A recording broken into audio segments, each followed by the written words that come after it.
In Scandinavian mythology we have two sets of gods, the Aesir and the Vanir. We know a lot more about the Aesir than about the Vanir. There once was a war between the two sets of gods. Neither side won a decisive victory. So the two sides came to a truce. The Vanir, Njord, and his children Frey and Freya came as hostages to live with the Aesir.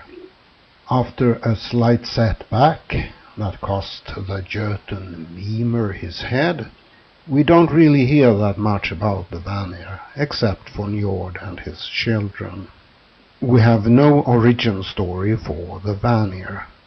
Now, let's compare some of the Aesir with the Vanir we know something about. The ruler of the Aesir is Odin. Odin is many things, but I would say Lord of the Dead and God of War is two prominent areas. Odin's wife is Frigg, who is said to know all things. Odin's most prominent son is Thor, the thunder god. Rain and fertility of the earth are some of his areas of responsibility. Thor's mother is not Frigg. She is Njord, the earth goddess. The leader of the Vanir is Gullveig, or Aether, the Shining One. She just sort of disappeared out of the story after the war. After the war, the Aesir Vanir becomes the Vanir leader. Njord is the god of the sea. We don't really have any counterpart in the Aesir pantheon. The mother of Frey and Freya is said to be Njord's sister and wife, which would be permissible in the Vanir society but not in the Aesir, we are told. Njord's sister is not given a name in the story. I think it is reasonable to assume that she is the goddess called Nerthus by Tacitus in the Romans book on the Germanic tribes. Nerthus being a Latin version of the name, the original name could be presumed to be something like Nerd. Nerd would be Njord's not-named sister. Nerd could be described as an earth goddess. There we have a connection to Njord. Things could be a bit more complicated than that. Like Superman and Clark Kent, Njord and Nerd are never seen together. In earlier material we only have Nerd, in younger only Njord.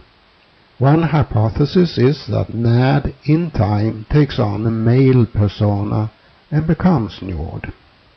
Be that as it may, we have Frey, a fertility god with a earth goddess for mother on the Vanir side, and on the Aesir side we have Thor, a fertility god with an earth goddess mother.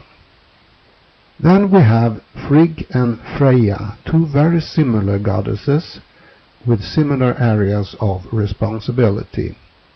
Freya has a never-seen husband named Odd, a name oddly similar to Odin. There also is a similarity between Odin and Freya, in that they both have their own hall for fallen warriors, another duplication. Freya is also a goddess of war. There are different hypotheses on what the Aesir-Vanir war represents. My favorite is that it represents a conflict between two groups of people with similar and related mythologies, and that the Aesir-Vanir war is a symbolic description of this and how the two groups came to peace and to merge with each other. So, a final question. What happened to Gullveig? One hypothesis is that she is Angerboda, the witch in the Ironwood. Another is that she is Freya.